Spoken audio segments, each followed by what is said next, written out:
కొబ్బరి బొండాలు కింద పడాలి. నేను విశ్వాసంతో చెప్తున్నాను. కొబ్బరి కింద పడును గాక. ఆమేన్.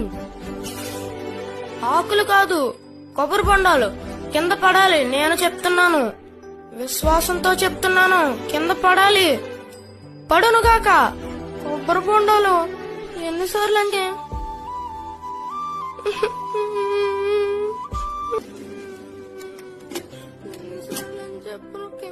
పౌలు గారు, ఏంటో పౌలు గారు, పౌలు గారు. తాతయ్య గారు లేరు అంకుల్, ఊరెళ్ళారు. తాతయ్య గారు లేరమ్మా. మరి నువ్వేంటి ఇక్కడ కూర్చొని ఎడుతున్నావు? మా అమ్మకి ఒంట్లో బాగాలేదని కొబ్బరి బొండాలు నీళ్ళు తాగితే నీరసం తగ్గుద్దని కొబ్బరి బొండాలు అట్టుకెళ్ళడానికి వచ్చాను అంకుల్. చెట్టు ఎక్కుదామని ప్రయత్నించాను, నా వల్ల కాలేదు. ఏం చేయాలని ఆలోచిస్తుంటే సండే స్కూల్లో టీచర్ చెప్పిన వాక్యం గుర్తుకొచ్చి, విశ్వాసంతో మీరు సందేహించకుండా పలికితే కొండలు సముద్రంలో పడొద్దని చెప్పారు. కొండ వెళ్ళి సముద్రంలో పడినప్పుడు కొబ్బరి బొండాలు కింద పడవా అని ఎంతసేపు విశ్వాసంతో ప్రార్థన చేసిన కొబ్బరి బొండాలు కింద పట్టలేదు అంకుల్. అవునా?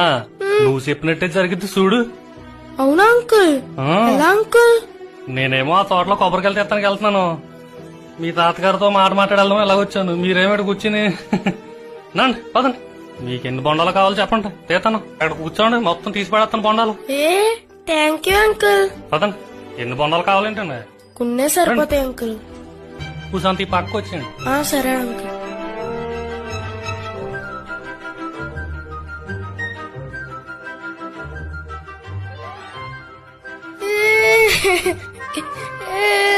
కొబ్బరి బొండాలు నాకు ఇంకా కావాలి, నాకు ఇంకా కావాలి.